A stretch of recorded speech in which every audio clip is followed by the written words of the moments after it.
அன்பர்கள் அனைவருக்கும் என்னுடைய அன்பான பணிவான வணக்கம்.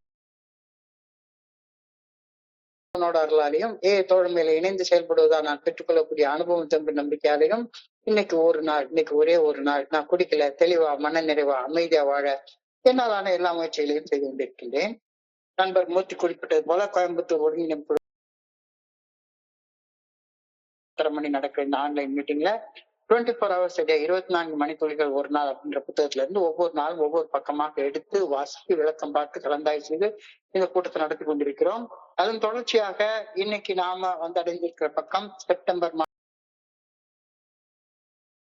நாளுக்கான சிந்தனையை முதல்ல வாசிச்சு அதற்கப்புறமாக அதற்கான விளக்கத்தை பார்த்து கலந்தாய்வு செய்து இந்த கூட்டத்தை நடத்தி கொள்வோம்.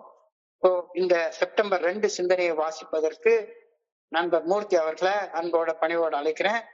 மூர்த்தி, செப்டம்பர் 2 சிந்தனை நீங்க கொஞ்சம் மியூட் போட்டுங்க, எல்லாருமே மியூட் போட்டுங்க. ஏன்னா போஸ்ட் வர காணும். அருண்குமார், தர்மராஜ் 2 பேரும் தேங்க்யூ.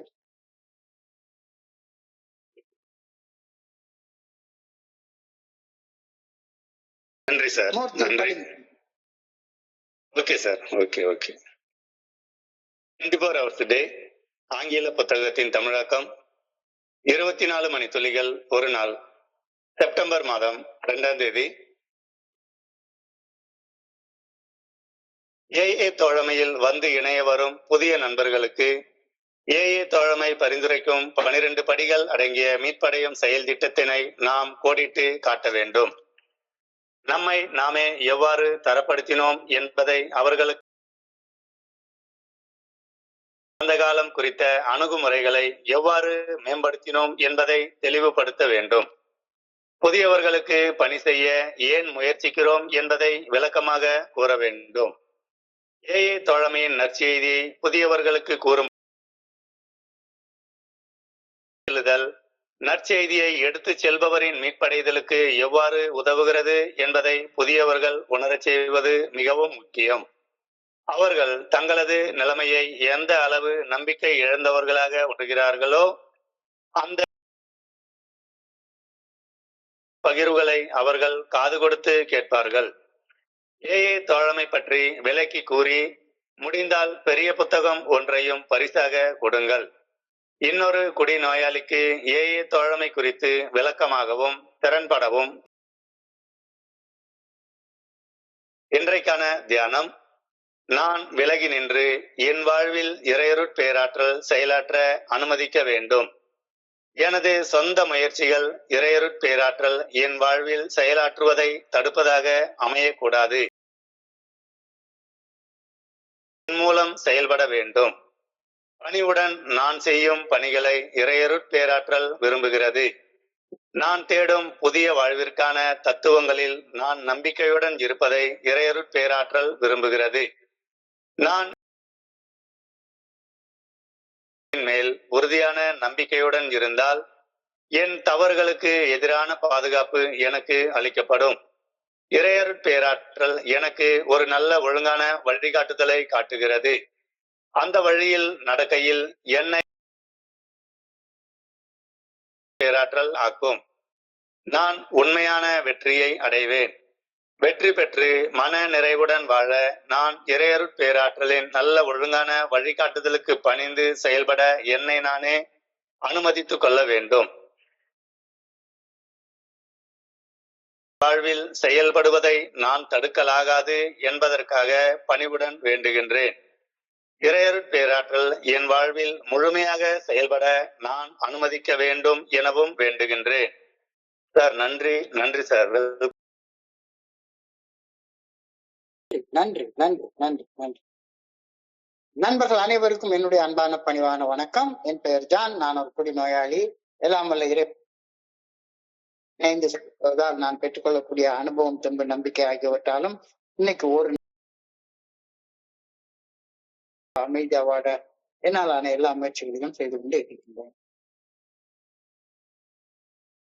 இன்றைய சிந்தனையை படிக்கிறப்ப நேற்றைய சிந்தனையுடைய தொடர்ச்சியாக நேற்றுக்கு முந்தானத்துக்கு 2 நாளுடைய சிந்தனையுடைய இவர்கள்ட்ட ஆரம்ப 90 நாட்கள்ல பேசுறப்ப ஆன்மீக பிரசங்கம், ஆன்மீகத்தை பத்தி எல்லாம் எதுவும் பேச வேண்டாம் சொல்லியிருந்தாங்க. ஸோ ஆரம்ப நாட்கள்ல ஏஏ தோழமையில வந்து இணையக்கூடிய ஒரு புதிய நண்பருக்கு ஊட்டம் அளிப்பது குடிநோய் அனுபவ பகிர்வுகள் மட்டும்தான். இதுல சந்தேகமே கிடையாது. குடிநோயின் அசிங்க அவமான அனுபவ பகிர்வுகள் ட்ரங்கலாக்ஸ், இது தாய்ப்பால் போன்றவை அப்படின்ற கருத்தை நம்ம 2 நாளா பார்த்துட்டு இருக்கோம். சந்தேகமே இல்லை. மணிக்கணக்கா உட்கார்ந்து ஆன்மீகத்தையும் தியானத்தையும் பிரார்த்தனையும் பத்தி பேசிக்கிட்டே இருந்தா யாருக்குமே ஏஏ தோழமை மேல ஒரு அட்ராக்ஷன் வராது. அப்ப இந்த குடிநோயாலப்பட்ட அசிங்க அவமான அனுபவங்கள் வந்து ஒரு தாய்ப்பால் போல. வேற எந்த உணவு கொடுத்தாலும் ஜீரணிக்காது, செத்து போயிடும் அந்த குழந்தை. ஊட்டமிக்க உணவாக இருக்கலாம், ரொம்ப ஊட்டமிக்க உணவாக இருக்கலாம். ஆனா அந்த உணவை ஜீரணிக்க முடியாத அந்த குழந்தை அந்த ஊட்டமிக்க உணவுகளை கொடுத்தா இறந்து போயிடும். ஆனா ஊட்டம் ஒரு சிறிது காலம் மட்டும்தான் தேவைப்படும். அம்மாவே கூட குழந்தைக்கு கொஞ்ச நாள் கொடுத்துட்டு நிறுத்திடுவாங்க, கொஞ்ச நாள் கொடுத்து நிறுத்திடுவாங்க. ஆரம்ப வளர்ச்சிக்கு பயன்படக்கூடிய தாய்ப்பால் அப்படின்றதும் யதார்த்தமான உண்மை, யதார்த்தமான உண்மை. வாழ்நாள் முழுமைக்கும் ஆரம்ப காலத்துல எனக்கு ஊட்டம் அளித்த அந்த தாய்ப்பால் உணவை மட்டுமே உண்டு நான் உயிர் பிழைத்திருக்க முடியாது, வளர்ச்சி அடைய முடியாது, வளர்ச்சி அடைய முடியாது. வேறு வகையான ஊட்டம் தரும் உணர்வு யதார்த்தமான உண்மை, யதார்த்தமான உண்மை, நிச்சயமா. ஏஏ தோழமையில புதிதாக வந்து இணைய வரும் நண்பர்கள் ஒரு 90 நாட்கள் எடுத்துக்கொள்ளலாம். ஆரம்ப கால ஊட்டம் பெற்று ஏஏ தோழமை குடிநோயின் பாதிப்புகளிலிருந்து மீட்படைய ஒரு தனி வழியை பரிந்துரைக்குது. 12 படிகள் அடங்கிய மீட்படையும் செயல் திட்டம் அப்படின்ற வழியை பரிந்துரைக்குது. ஸோ கொஞ்ச நாளைக்கு அப்புறமா ஒரு 90 நாள் 12 படிகள் அடங்கிய மீட்படையும் செயல் திட்டம், குடிநோயின் பாதிப்புகள்ல இருந்து மீட்படைவதற்காக ஏஏ தோழமை பரிந்துரைக்கக்கூடிய 12 படிகள் அடங்கிய மீட்படையும் செயல் திட்டம் அறிமுகப்படுத்தப்பட்டாக வேண்டும். அவசியம் அறிமுகப்படுத்தப்பட்டாக வேண்டும் என்ற கருத்தை இன்னைக்கு சொல்ல வந்திருக்காங்க. இல்லைன்னா உட்காந்து 40 வருஷமா உட்காந்து அதே ட்ரங்கலாக்கே பேசிட்டே இருந்தோம்னா அது வளர்ச்சி இருக்காது, வளர்ச்சி இருக்காது.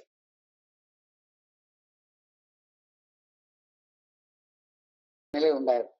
ஸோ இன்னைக்கு சிந்தனையில ஏஏ தோழமை பரிந்துரைக்கக்கூடிய 12 படிகள் அடங்கிய மீட்படையும் செயல் திட்டத்தோட மிக முக்கியமான 3 பகுதிகளை குறிப்பிட்டு சொல்லியிருக்காங்க.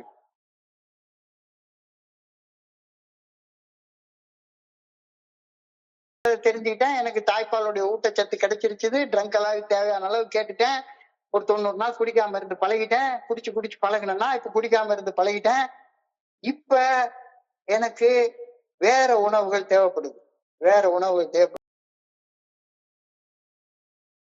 கேட்டுட்டு நான் இங்கு வளர்ச்சி அடைய முடியாது அப்படின்ற கருத்து இன்னைக்கு சிந்தனையில சொல்லப்பட்டிருக்கு. சோ இன்றைய சிந்தனையில ஏஏ தோழமை பரிந்துரைக்கக்கூடிய 12 படிகள் அடங்கிய மீட்படையும் செயல் திட்டத்தின் மிக முக்கியமான 3 பகுதிகளை குறிப்பிட்டு சொல்லியிருக்காங்க.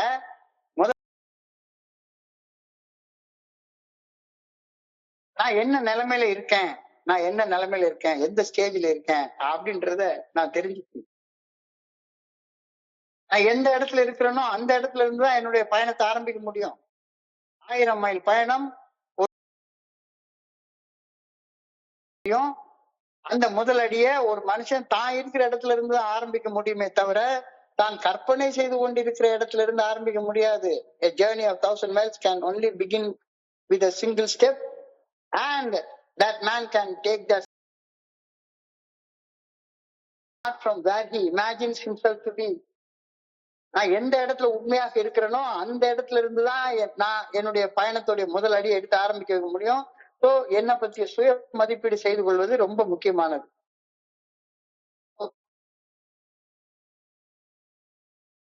பண்ணி பாக்குறப்பதான் எனக்கு தெரியுது கடந்த காலத்துல நான் அனுபவிச்ச அந்த குற்ற உணர்ச்சி, அது உருவாக்குன எதிர்காலம் குறிச்ச பயம், இது ரெண்டு எனக்குள்ளார பாலம் பாலமா படிஞ்சு போயிருக்குது. இப்போ கடந்த காலத்தின் குற்ற உணர்வு அவர் பாஸ்ட். அதாவது பணி செய்ய விரும்புபவர்கள் நான் ஏன் பணி செய்யணும் அப்படின்றதுடைய அடிப்படை நோக்கத்தை தெரிஞ்சு கொள்றது. why I want to be of in service to others. 6 மணிக்கு வந்து உட்கார்ந்து இதெல்லாம் செய்யணும், என்ன அவசியம், பணி செய்ய விரும்புவதுன்னு அடிப்படை நோக்கத்தை தெரிஞ்சு கொள்றது. இப்போ இந்த 3 ஏஏ தோழமை பரிந்துரைக்கக்கூடிய 12 படிகள் அடங்கிய மீட்படையும் செயல் திட்டத்தின் 3 முக்கியமான பகுதிகள் அப்படின்னு குறிப்பிட்டு சொல்லப்பட்டிருக்கிறது. கடந்த கால குற்ற உணர்வை சரி செய்தல், 3வது பணி செய்ய விரும்புவதன் அடிப்படை நோக்கத்தை அறிந்து கொள்தல். why I want to be of service. மதிப்பீடு. சுய மதிப்பீடுனா என்ன? கடந்த கால தேர்வுகளையும் முடிவுகளையும் நேர்மையாக படுத்திய தனிப்பட்ட பழக்க வழக்கங்களை கண்டறிந்தாக வேண்டும். சாக்கு போக்கு சொல்லாம நம்முடைய தவறுகளின் உண்மையான தன்மைக்கு நாமே பொறுப்பேற்கணும். நான் இருக்கிற நிலைமைக்கு வேற யாரும் பொறுப்பு இல்லை, நான் தான் பொறுப்பு அப்படின்றத நாம புரிஞ்சு கொள்ளணும். தெரியும், செல்ஃப் அப்ரைசல் பண்ணி பார்க்கலன்னா அது தெரியாது. சுய மதிப்பீடு. கடந்த கால தேர்வுகளையும் முடிவுகளையும் நேர்மையாக துல்லியமாக கணித்து பார்க்க வேண்டும். சிக்கலை ஏற்படுத்திய தனிப்பட்ட பழக்க வழக்கங்களை கண்டறிந்தாக வேண்டும். எனக்கு அப்படின்றத கண்டறிந்தாக வேண்டும்.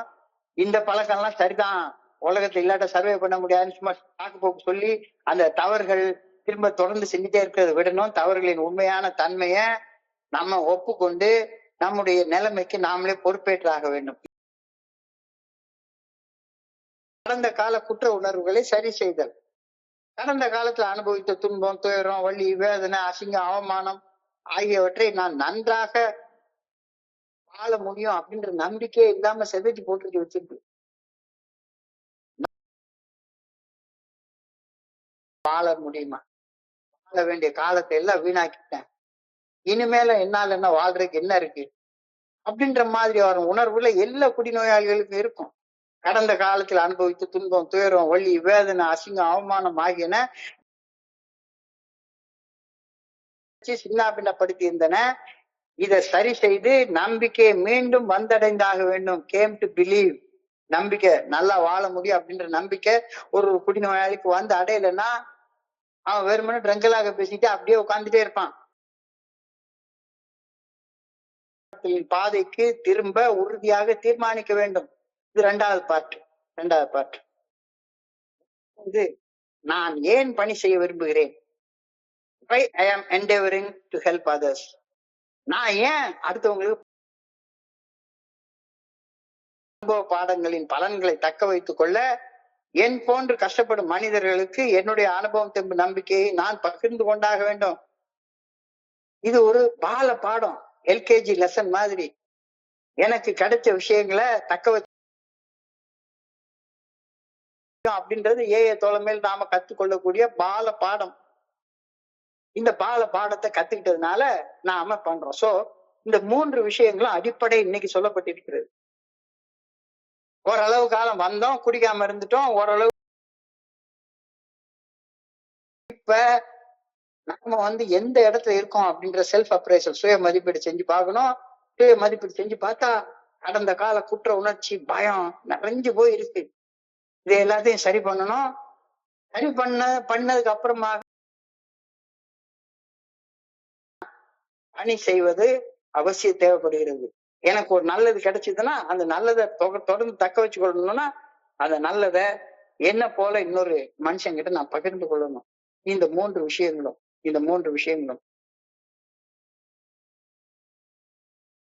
வந்த உடனே 90 நாளைக்கு தாய்ப்பால் குடிச்சு வளர்ந்துட்டோம். ட்ரங்கலா பேசி ஓரளவுக்கு 90 நாள் குடிக்காம இருந்துட்டோம். 90 நாள் குடிக்காம இருந்ததுக்கு அப்புறமாக அந்த புதிய நண்பருக்கு outline the program of action, appraisal, how you straightened your past and why you are endeavoring to help him. இது 3 அவனுக்கு தெரிய வரணும். எப்ப பார்த்தாலும் ஒரேடியா 90 நாளைக்கு அப்புறமாகவும்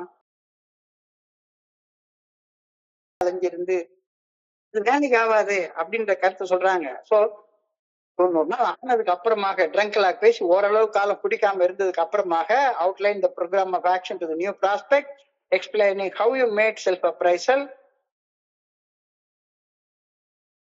R now endeavouring to help you. நாம என்னைக்குமே நான் ஆரம்பத்துல எனக்கு அப்படிதான் தோணுச்சுது. 2 பேர் வந்தாங்க, வீட்டுக்கு வந்தாங்க. இவங்க எதுக்காகடா நம்ம வீட்டுக்கு வந்து சொல்றாங்க சோழியம் குடுமி சும்மா ஆடுமா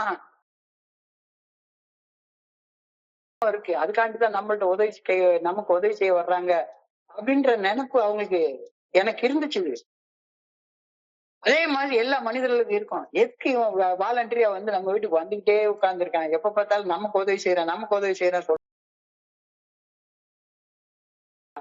நான் எனக்கு கிடைச்ச புதிய வாழ்க்கையை தக்க வச்சு கொள்ளணும் அப்படின்னா நான் என்னுடைய சக மனிதர்களுக்கு பணி செய்து கிடந்தால் மட்டும்தான் எனக்கு கிடைச்ச நல்ல வாழ்க்கையை என்னால் தக்க வச்சு கொள்ள முடியும் அப்படின்ற அந்த விஷயத்த அந்த புதிய நண்பருக்கு self appraisal, stating the past, why I want to be of service. Outline the program of action to the new prospect, explaining how you made self appraisal, how you straightened out your past. எதுக்காக வேலை செய்யறோம், எதுக்காக நான் இந்த பணியை செய்யறோம், இங்க நாம டெய்லி 9:30 மணி மீட்டிங் வந்துட்டு இதுல ஏதாச்சும் நமக்கு லாபம் கிடைக்குதா, இதுல இந்த வேலையை செய்யறதுல யாரு இதுல பலன் அடைகிறாங்களோ முதல் பயனாளி நான் தான். இந்த புத்தகத்தை ஆழமாக படிச்சு பார்த்து ஒரு வரியும் ஒரு வார்த்தையும் படிச்சு அதோடைய வார்த்தையுடைய ஆழமான அர்த்தங்களை புரிந்து கொள்றது எவ்வளவு பெரிய வாய்ப்புன்றது இப்ப எனக்கு நல்லா புரியுது.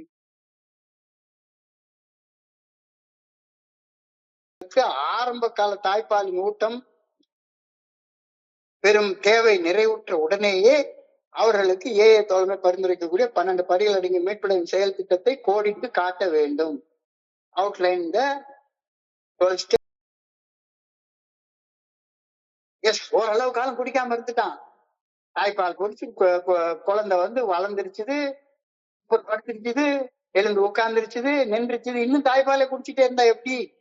சோ ஏஏ தோழமையில் வந்து இணை வரும் புதிய நண்பருக்கு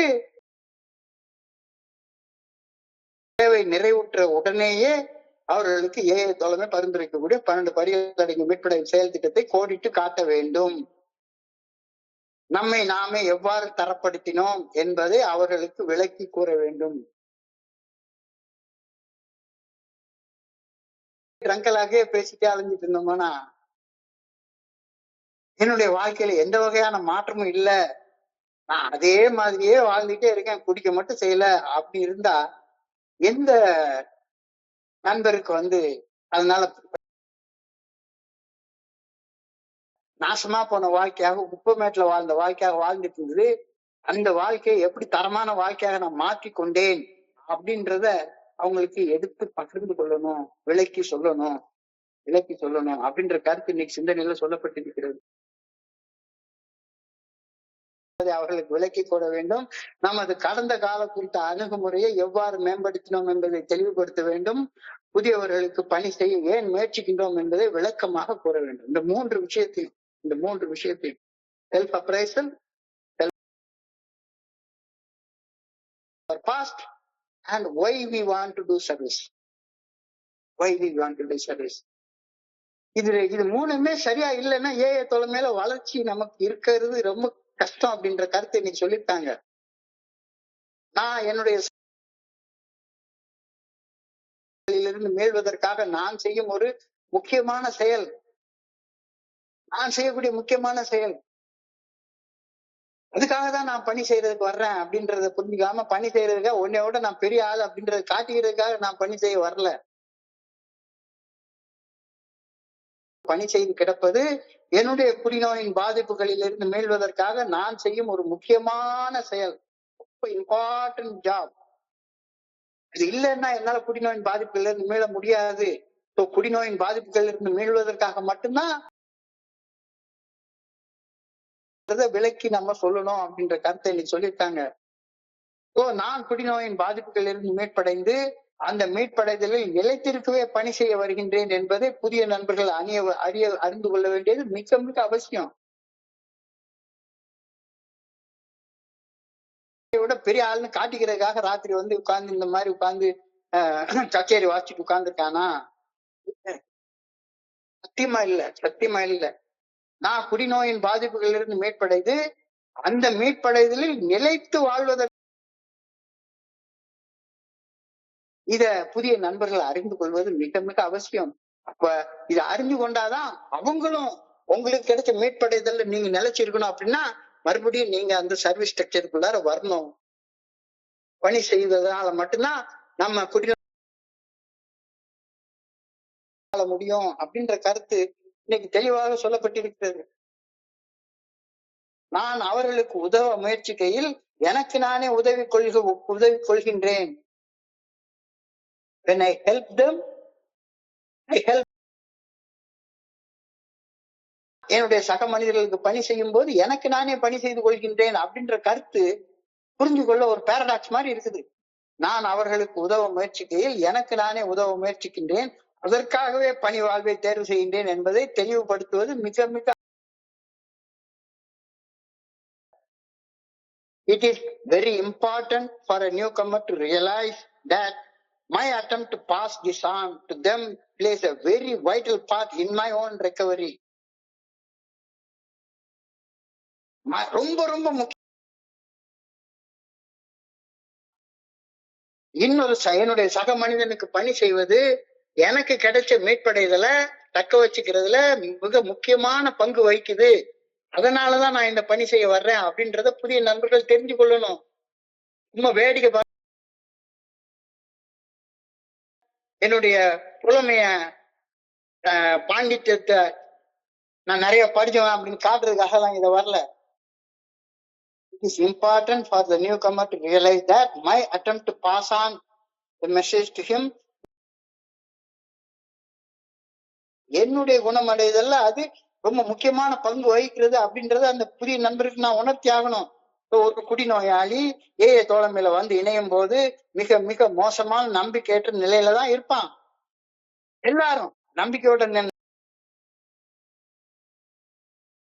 இந்த அவசியமே இருக்காது. சோ ஒரு குடிநோயாளி தோழமையில வந்து இணையும் போது மிக மிக மோசமான நம்பிக்கையற்ற நிலையில தான் இருப்பான்.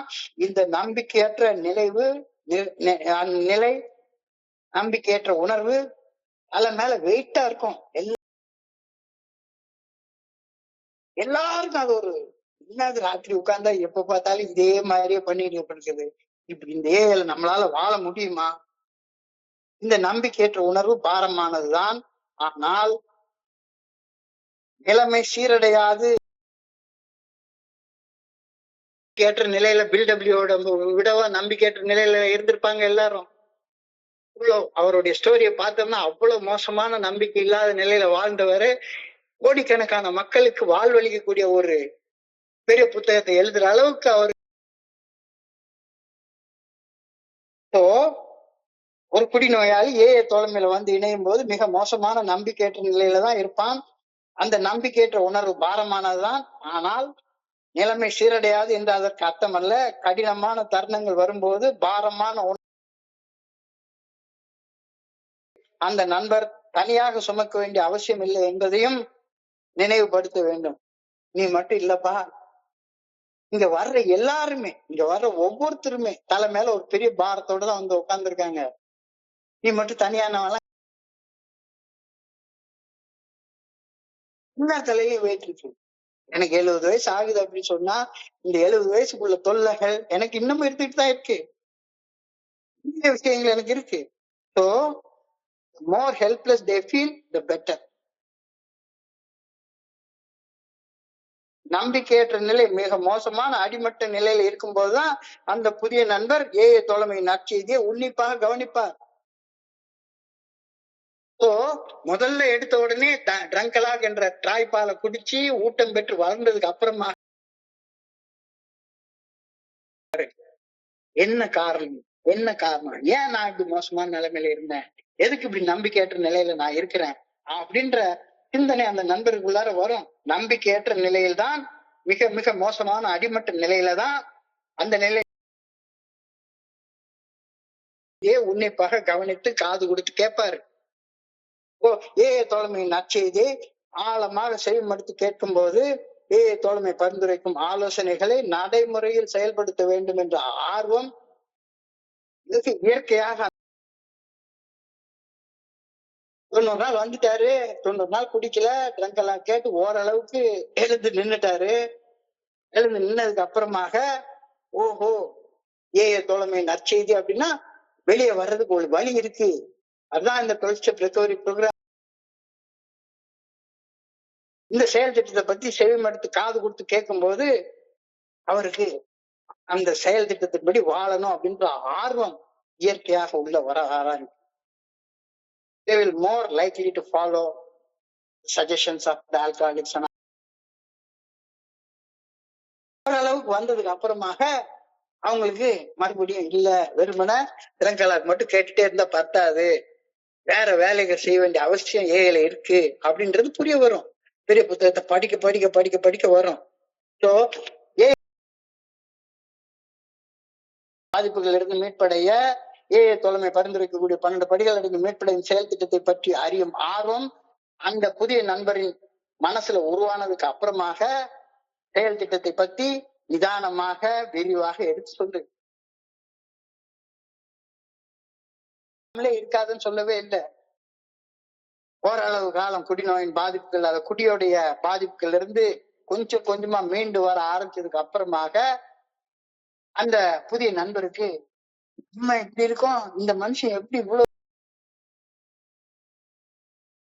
அப்படின்ற அந்த யுக்தியை அறிஞ்சு கொள்ளணும்ன்ற ஆர்வம் உண்டாகும். அந்த ஆர்வம் உண்டானதுக்கு அப்புறமாக மெல்ல செயல் திட்டத்தை பற்றி ஏஏ தோழமை பரிந்துரைக்கக்கூடிய 12 படிகள் அடங்கி மேற்படையும் செயல் திட்டத்தை பற்றி நிதானமாக விரிவாக எடுத்து புத்தகத்தை முடிஞ்சா பரிசாக கொடு. ரொம்ப முக்கியமான ஒரு விஷயம். If they show interest, tell them about the Fellowship of Alcoholics Anonymous. If possible, lend them a copy of the big book. காலத்துல என்னுடைய ஸ்பான்சர் வந்து கையெழுத்து போட்டு ஒரு பெரிய புத்தகத்தை எனக்கு பரிசாக கொடுத்தார்.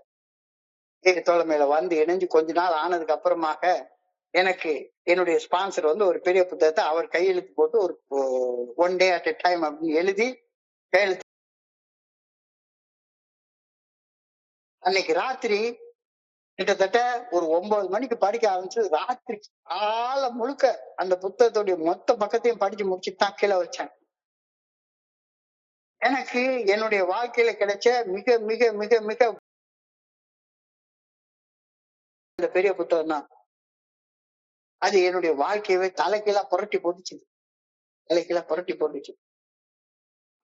நான் எப்பவுமே என்கிட்ட 2 புத்தகம் இருக்கு. வீட்டுக்கு வர்ற நண்பர்கள் அவங்க புத்தகம் இல்லைன்னு சொன்னாங்கன்னா அவங்களுக்கு புத்தகத்தை அவங்களுக்கு பரிசா tell them about the Fellowship of Alcoholics Anonymous. If possible, lend them a copy of the big book. இதை என்னால இப்ப செய்ய முடியுதா? இல்ல இன்னமும் உட்கார்ந்து ட்ரங்கலாக் மட்டும்தான் பேசிட்டே உட்கார்ந்து இருக்கலாம்.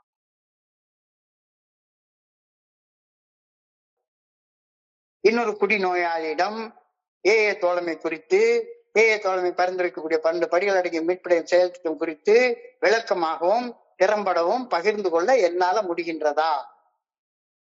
இல்ல இன்னமும்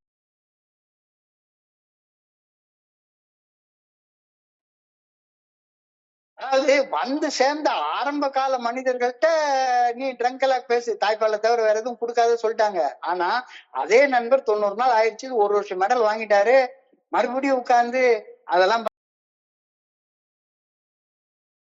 என்ன வேணாலும் செஞ்சு ஊர் அடிச்சு உடலை போட்டு சம்பாதி, எப்படி வேணாலும் செலவு பண்ணி, என்ன வேணாலும் ஊரை சுத்து, கடனை வாங்கிட்டு ஊரை சுத்து அப்படின்னு பாடம் சொல்லி கொடுக்கறது. And I tell the AA story to another alcoholic. இன்னொரு குடிநோயாளியிடம் ஏஏ செயல் திட்டம் குறித்தும் விளக்கமாகவும் திறம்படவும் பகிர்ந்து கொள்ள என்னால முடிகின்றதா? இது இன்னைக்கான கேள்வி. இன்னைக்கு சிந்தனையே அதான்.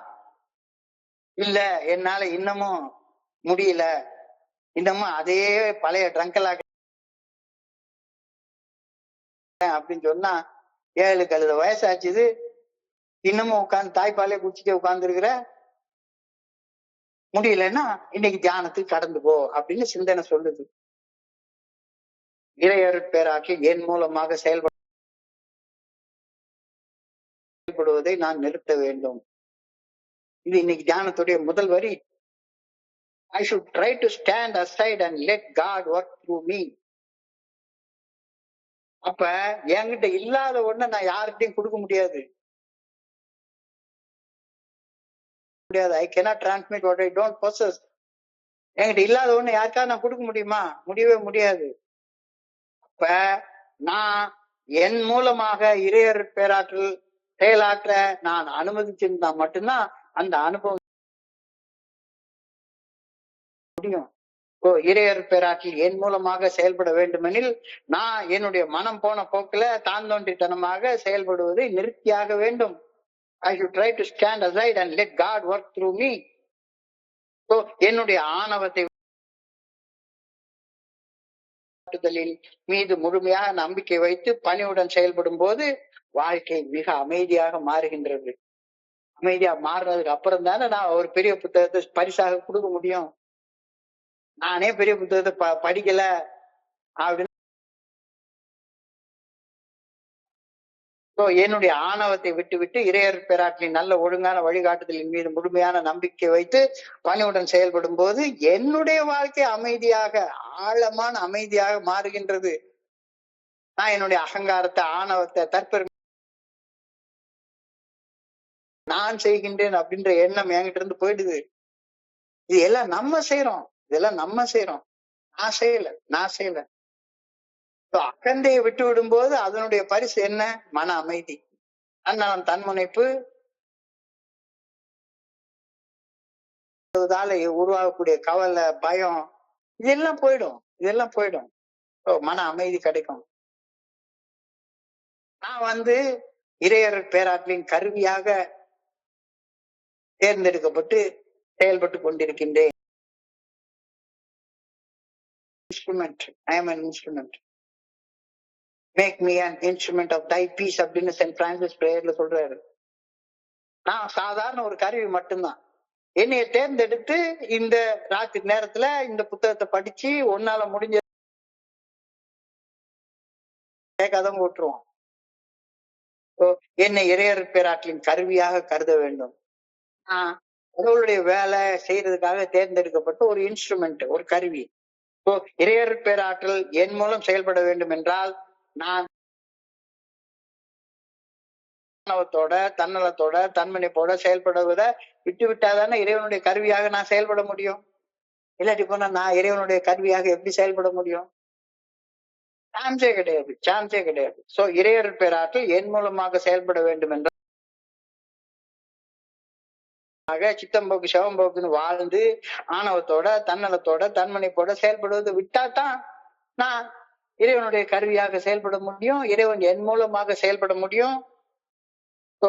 இறையருட் பேராற்றல் எனது மனசாட்சி தன்னுடைய நல்ல ஒழுங்கான வழிகாட்டுதலை எனக்கு காட்டுகின்றது அப்படின்றது உறுதியாக நான் நம்பி செயல்பட்டாதானே அடுத்தவங்களுக்கு பணி செய்யக்கூடிய ஒரு கருவியாக மாற முடியும். Let go of ego and let God, let the good போக்குல செயல்படுறதை விட்டுட்டு இறைவனுடைய நல்ல ஒழுங்கான வழிகாட்டுதலுக்கு பணிந்து செயல்படுவதை உள்ள விடு. Let go and let God, let go of ego and let the good orderly direction of God inside. அப்பதான்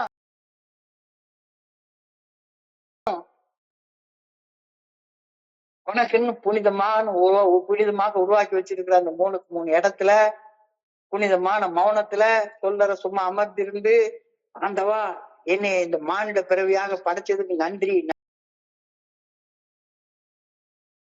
இருந்தா மட்டும்தானே நீ பணி செய்யக்கூடிய மனிதனாக மாற முடியும். பணிவோடு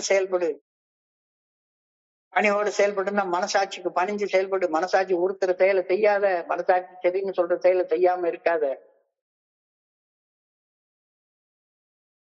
பணிவோடு செயல்பட்டா உனக்கு கிடைக்கக்கூடிய வெகுமதி என்ன? ஆழமான ஒரு அமைதி, ஆழமான ஒரு அன்பு, தடையற்ற ஒரு பாதை. நிச்சயமாக இப்ப நிறைய உடல் நல பிரச்சனைகள் இருக்கு. இந்த உடல்நல பிரச்சனைகள் என்ன 40 வயசுல எனக்கு ஏகப்பட்ட பிரச்சனைகள் சொல்லிட்டாங்க. 40 வயசுல டயபெட்டிக் கண்டுபிடிச்சாங்க. கிட்டத்தட்ட 30 வருஷமா டயபெட்டிக் மருந்து சாப்பிட்டு உட்கார்ந்து இருக்கிறேன். இன்னைக்கு கூட ஒரு டாக்டர் அப்படி சொல்லி சொல்றாரு. ஆனாலும் கூட நான் இறைவனுடைய பணியை செய்வதற்காக தேர்ந்தெடுக்கப்பட்ட ஒரு தூதுவனாக என்னை நான் பாக்குறேன். அதனால எனக்கு ஆழ்மன அமைதி கிடைக்குது. யார் வந்தாலும் எல்லாருக்கூடயும் அன்போட பேசக்கூடிய ஒரு ஆழ கூடிய பாதையில இப்ப பெரிய தடைகள்லாம் ஒண்ணுமே கிடையாது. உடல் நலம்னா நிச்சயமா எல்லாருக்கும் யாருதான் இந்த உலகத்துல நிலையாக இருந்துட போறாங்க. ஆனா நம்மகிட்ட புத்தருக்கும் இயேசுக்குமே மரணம் வந்திருக்கு, எனக்கும் வரும். ஆனா என்னுடைய செயல்கள்ல இல்லவே இல்லை, பெரிய தடையாக இல்லவே இல்லை. So I should try not to block the good orderly direction of God of my own efforts and prevent His Spirit working through me. என் மூலம் இருக்கக்கூடிய விதத்துல நான் இருக்கவே கூடாது. பணிவுடன் நான் செய்யும் பணிகளை இறையருட் பேராற்றல் விரும்புகின்றது. இப்போ கடவுள் கடவுளுடைய ஆற்றல் என்னை படைச்ச அந்த படைச்சவர் நான் எப்படி வாழணும்னு விரும்புறாருன்னு சொல்லி பார்த்தா, என் கடன் பணி வேலை செய்யறது மட்டும் கிடையாது. மனிதர்களுக்கு பணியோட பணி செய்யறது மூலம் மட்டும்தான் நீ பணக்காரனாவே ஆவ. எப்படி பணக்காரன் ஆவ? தன்னலத்தோட இருக்கிறோம், ஒரு நாளும் பணக்காரன் ஆக முடியாது. 16 செல்வங்கள்னு சொல்றாங்க. 16 செல்வங்கள். அந்த 16 செல்வத்துல ஒரு செல்வம் பணம், பொருள். ஆனா வெறுமன பணக்காரனா மட்டும் இல்ல, நீ செல்வந்தனா மாறுவ. எப்ப செல்வந்தனா மாறுவ? இறையர் பேராருடைய கருவியாக நீ செயல்படும். பண்ணாத. I should try not to block the good orderly direction of God of my own efforts or prevent His Spirit working through me. ஏன் என்னுடைய தன்னலம், தன்முனைப்பு, ஆணவம், கர்வம், அகங்காரம், கோபம், பயம் இதெல்லாம் தானே இறைவனுடைய கருவியாக நான் செய்யும் பணிகளை இறையருட் பேராற்றல் விரும்புகின்றது. God desires to be obedient, to be of obedient service, and my loyalty to the ideals of a new life I am seeking. நீ என்ன வாழ்க்கை வாழ விரும்புறேன்னு உன்னையே நீ கேட்டுக்கோ. ஆறெல்லாம் கல்லானா அதுக்குள்ள நான் உளுந்து நீச்சல் அடிப்பேன், ஊரெல்லாம் பொண்ணானா நடுவுல உட்கார்ந்து பார்த்து ரசிப்பேன், அப்படிப்பட்ட வாழ்க்கையை தான் இன்னும் விரும்பிட்டு இருக்கியா? அதாவது கல்லுல ஆறு ஓடணும். அந்த எப்பவுமே சொர்க்கம்னா என்ன? தங்கத்தாலான ஒரு மாளிகை, அங்க ரம்பா, ஊர்வசி, மேனகா எல்லாம் ஜிங்கு ஜிங்கு ஜிங்கு ஜிங்குன்னு ஆடணும், அதுக்குள்ளார உட்கார்ந்து இருக்கிறதுதான் வாழ்க்கை அப்படின்னு ஒரு காலத்துல நான் தப்பா நினைச்சிட்டு இருந்தேன். ஆனா கடவுள் எப்படி நினைக்கிறாரு? And my loyalty to the ideals of a new life I am seeking. இன்னமும் எப்ப பார்த்தாலும் 60,000 முன்னாடி மத்தியில நான் உட்கார்ந்து தசரத மகாராஜா மாதிரி வாழ்ற வாழ்க்கையவே கற்பனை பண்ணிட்டு உட்கார்ந்து இருந்தேன் அப்படின்னு சொன்னா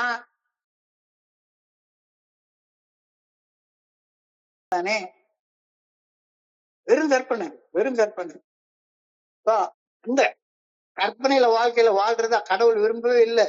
நான் வாழ்ந்த பழைய வாழ்க்கை எனக்கு பிடிக்கல, ஒரு புதிய வாழ்க்கையை வாழ விரும்புகிறேன். நான் விரும்பும் நல்ல ஒழுங்கான வழிகாட்டுதலுக்கு பணிந்து செயல்பட்டா மட்டும்தானே அந்த புதிய வாழ்க்கையை உருவாக்க முடியும். இல்லாட்டி போனா எனக்கு எப்படி அந்த புதிய வாழ்க்கை கிடைக்கும்? வெறுமனே பேசிக்கிட்டே உட்கார்ந்துருப்பேன், கனவு கண்டுட்டே உட்கார்ந்துருப்பேன். நான் வாழ்ந்த பழைய வாழ்க்கை எனக்கு பிடிக்கல, பிடிச்ச வாழ்க்கை புதிய வாழ்க்கை வாழணும்னு விரும்புறேன். நான் விரும்பக்கூடிய அந்த புதிய வாழ்க்கையை வாழணும் அப்படின்னு சொன்னா அந்த வாழ்க்கையை உருவாக்கக்கூடிய நல்ல ஒழுங்கான வழிகாட்டுதலுக்கு பணிந்து செயல்பட்டா மட்டும்தானே அந்த புதிய வாழ்க்கை கிடைக்கும். இல்லாட்டி போனா எப்படி அந்த புதிய வாழ்க்கை கிடைக்கும்? உன்னுடைய கவனத்தை இல்லாட்டி போனா நீ எப்படி பணி வாழ்வு செய்ய முடியும்? மனசாட்சியின் மூலம் வெளிப்படுத்தப்படும் இறையருட் பேராற்றின் நல்ல ஒழுங்கான வழிகாட்டுதலுக்கு பணிந்து செயல்பட்டால் என் வாழ்வில் நான் விரும்பாத தவறான விளைவுகள் நேர்வதிலிருந்து நானே செஞ்சுவிட்டு செயல் விளைவை நான் எப்படி தவிர்க்க முடியும்? If I am loyal to the good orderly direction of God, God will give me protection against mistakes.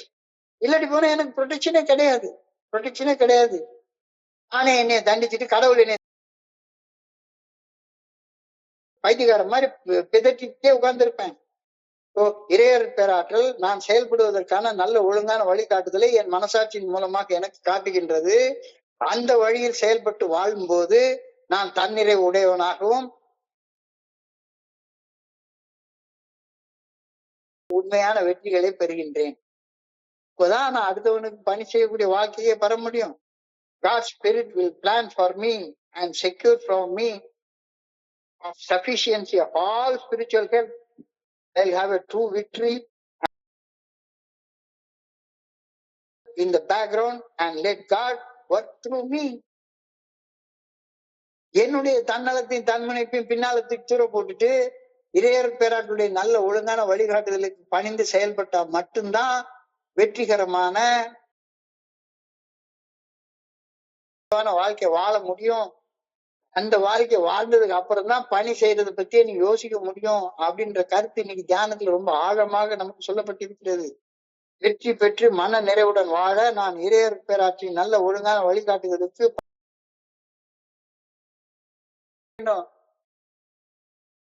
பாட்டுக்கு இன்னமும் அதே மாதிரி குறிச்ச காலத்துல எப்படி வாழ்ந்தனோ அதே மாதிரி தாந்தோண்டித்தனமாக சித்தம்போக்கு சிவம்போக்குன்னு நான் நினைச்சபடி எல்லாம் தாறு மாறாக கடனை வாங்கிக்கிட்டு ஊர் சுத்திக்கிட்டு வாழ்ந்து கொண்டிருந்தேன் அப்படின்னு சொன்னா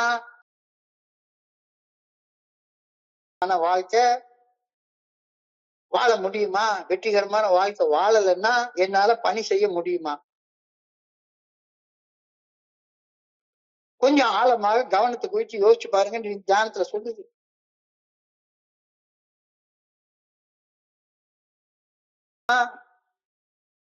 பணி செய்தாதான் உனக்கு தோழமை வழங்கக்கூடிய அந்த பலன்களை தக்க வச்சு கொள்ள முடியும். தக்க வச்சு கொள்ளணும் அப்படின்னு சொன்னா நீ உன்னுடைய தன்னலத்தையும் தன்முனைப்பையும் தூரத்துக்கு போட்டுட்டு இறைவனுடைய நல்ல ஒழுங்கான வழிகாட்டுதலுக்கு பணிந்து செயல்பட்டு தானே ஆகணும். I pray that interfere in the working of God's spirit in me and through me. இறையர் பேராற்றல் என்னிலும் என் மூலமாகவும் செயல்படுவதை நான் தடுக்கலாகாது என்பதற்காக பணியுடன் வேண்டுகின்றேன். I pray that I may give it a full reign. இறையர் பேராற்றலின் வாழ்க்கையில முழுமையாக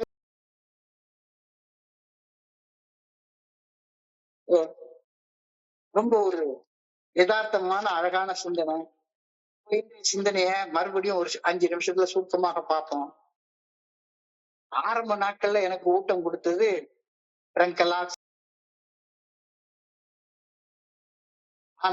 இந்த தாய்ப்பாலின் ஊட்டம் ஓர் சிறிது காலம் மட்டும்தான் வளர்ச்சிக்கு பயன்படும். வாழ்நாள் முழுமையும் ஆரம்ப காலத்துல எனக்கு கிடைத்த அந்த தாய்ப்பால் என்ற உணவை மட்டுமே உண்டு நான் உயிர் பிழைத்திருக்க முடியவே முடியாது. வேறு வகையான என்ன செய்யணும்? செல்ஃப் அப்ரைசல், சுய மதிப்பீடு. இந்த பாஸ் கடந்த காலத்தை சரி செய்தல். ஏன் பணி செய்யணும் அப்படின்ற புதிய நண்பருக்கு இதை நீ சொல்லி காட்டு. கடந்த கால தேர்வுகளையும் முடிவுகளையும் துல்லியமாக நேர்மையாக கணித்து பார்க்க முடியலன்னா நீ வளர்ச்சி காணவே முடியாது. வெறும் உட்கார்ந்து ட்ரங்கலாக பேச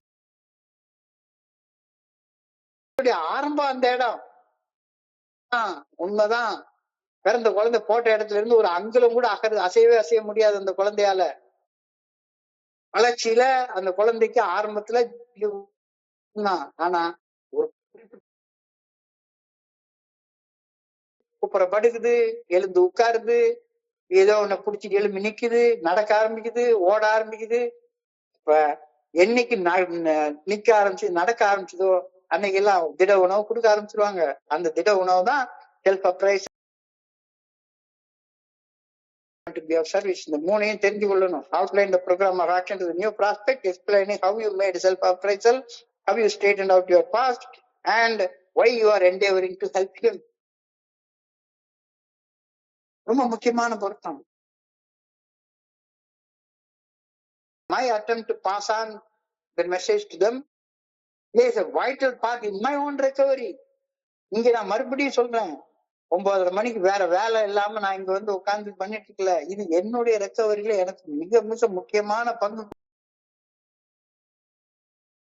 ஏஏ தோழமையில வந்து இணையும் போது மிக மிக மோசமான நிலையில தான் நான் இருந்தேன். எல்லாரும் அந்த நிலையில தான் இருப்பாங்க. ஆனா இதே நம்பிக்கையற்ற நிலையில தான் 40 வருஷமும் வாழணும் அப்படின்னா அதுக்கு அர்த்தமா அந்த வாழ்க்கையை வாழ்றதுக்காக நான் ஏஏக்கு வர்றேன்? இல்ல இல்ல.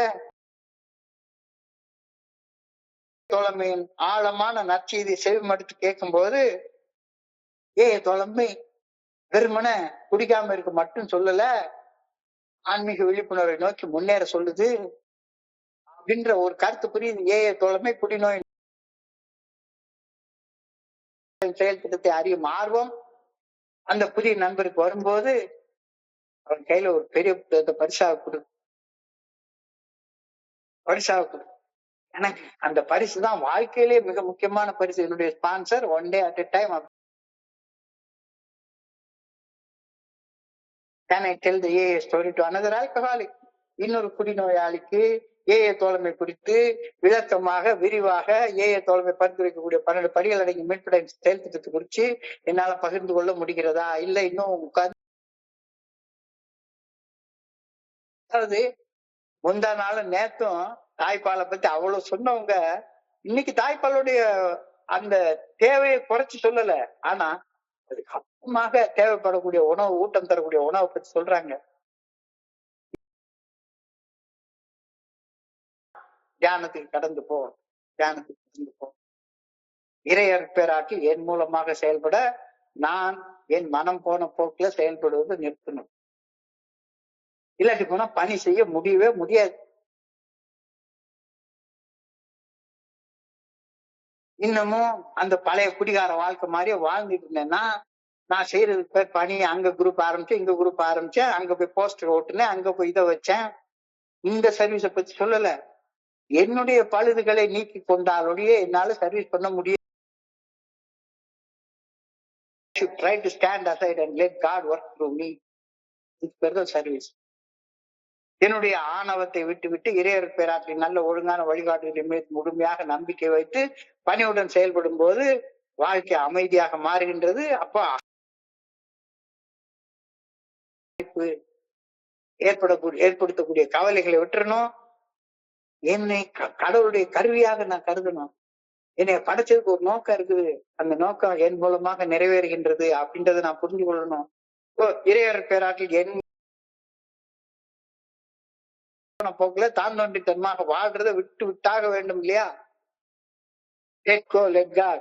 Let go of ego and let the good orderly direction of God inside. உனக்குன்னு ஒரு மௌனமாக உட்கார்ந்து தியானம் பண்ணுவோம், பிரார்த்தனை பண்ணுவோம். ஒரு இடத்துல எப்பவுமே பணியோட செயல்படு. அப்படி செயல்படுற நேரத்துல உனக்கு ஆழமான அமைதி கிடைக்கும், ஆழமான அன்பு கிடைக்கும்.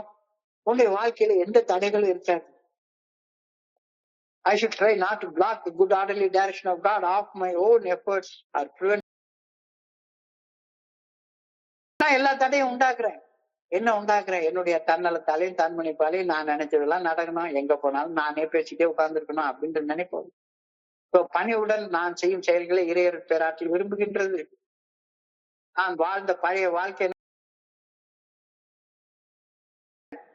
ஆனா நான் அந்த புதிய வாழ்க்கையை வாழ வேண்டும் என்றால் பழைய வாழ்க்கையில செஞ்ச தப்பு தவறான செயல்களை விட்டு விட்டாதானே, ஒரு நல்ல ஒழுங்கான வழிகாட்டுகளுக்கு பணிந்து செயல்பட்டாதானே நான் விரும்பக்கூடிய புதிய வாழ்க்கை கிடைக்கும். இங்க கவனத்தை குறிச்சு யோசிச்சு கிடைக்காது. பழைய வாழ்க்கை அதே மாதிரி வாழ்ந்துட்டு புதிய விளைவுகள் கிடைக்கணும்னு நினைக்க கிடைக்கவே கிடைக்காது. மனசாட்சியின் மூலமாக வெளிப்படுத்தப்படும் இறையர் பேராற்றின் நல்ல ஒழுங்கான வழிகாட்டுதலுக்கு பணிந்து செயல்பட்டால் என் வாழ்க்கையில நான் விரும்பாத அந்த தவறான விளைவுகள் போனா இறையர் பேராற்றில் நான் செயல்படுவதற்கான ஒரு நல்ல ஒழுங்கான வழிகாட்டுதலை என்னுடைய மனசாட்சியின் மூலமாக எனக்கு வெளிக்காட்டுகின்றார். அந்த வழியில் செயல்பட்டு வாழும்போது நான் தன்னிறைவு உள்ள மனிதனாக, நிம்மதி உள்ள மனிதனாக, நிறைவான மனிதனாக, நிறைவுடன் வாழ இறையர் பேராற்றின் நல்ல ஒழுங்கான வழிகாட்டுதலுக்கு பணிந்து செயல்பட என்னை நானே அனுமதித்துக் கொண்டாக வேண்டும் தானே. இல்லாட்டி போனா எப்படி நீ பணி செய்ய முடியும் அப்படின்ற கேள்வியை நீ தியானத்தை கேட்டுக்காங்க. இல்ல நான் பணி வாழ்க்கையோ வர முடியும் அப்படின்ற கருத்து இன்னைக்கு தியானத்துல சொல்லியிருக்கு. I pray that I may not interfere with the working of God's Spirit in me and through me. இறையர் பேராற்றல் என்னிலும் என் மூலமாகவும் செயல்படு.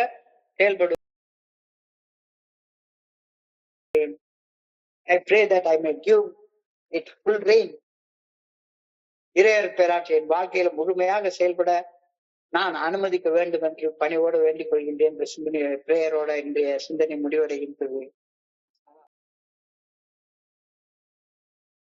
என் மனதை கடந்து சென்ற சிந்தனைகளை உங்களோட பகிர்ந்து கொள்ள இந்த அற்புதமான வாய்ப்பு உருவாக்கி கொடுத்த இந்த குழுவிற்கு என்னுடைய மிக பணிவான நன்றிகளை தெரிவித்துக் கொள்றேன்.